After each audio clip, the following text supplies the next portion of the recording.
সদর পাঁচ আসনের ধানের শীষের কান্ডারি অ্যাডভোকেট ফরহাদ ইকবালের পরিচালনার দায়িত্ব গ্রহণ করতে আউযু বিল্লাহি মিনাশ শাইতানির রাজীম। আপনারা কেমন আছেন? কারো ভাইনা, কারো ভাইস্তা, কারো চাচা, তাকে এগিয়ে যেতে আপনারা সবাই সহযোগিতা করবেন। অ্যাডভোকেট ফরহাদ ইকবাল আমাদের মাঝে উপস্থিত আছেন। এই 17 বছর শেখ হাসিনা জোর করে ক্ষমতায় ছিল। আজকে ছাত্র জনতার গণ অভ্যুত্থানের মধ্য দিয়ে শেখ হাসিনা বাংলাদেশ থেকে পালিয়ে যেতে বাধ্য হয়েছে।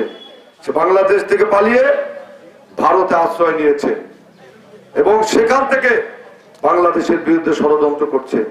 আগামী দিনে একটা সুষ্ঠু নির্বাচন হবে। সেই নির্বাচনে বিএনপির পক্ষ থেকে, ধানের শীষের পক্ষ থেকে দলের সর্বোচ্চ ফোরাম আমাকে কাজ করতে বলেছে। আমি অ্যাডভোকেট ফরহাদ ইকবাল, আপনাদের এই এলাকারই সন্তান। এই দিঘিলার সাথে আমাদের নিবিড় সম্পর্ক। আমরা শহরেই বাস করি। আমার এলাকা সিলিমপুর ইউনিয়ন চর এলাকায়। আগামী দিনে ধানের শীষের পক্ষ থেকে ইনশাআল্লাহ আল্লাহর রহমতে ধানের শীষের প্রতীক নিয়ে আপনাদের মাঝে আসব এবং আপনাদের সেবা করতে চাই।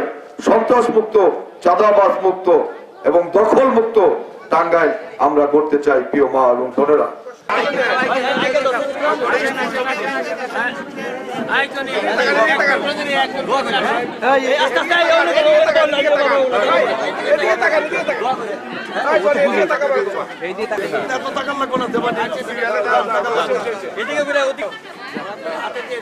দরকার নাই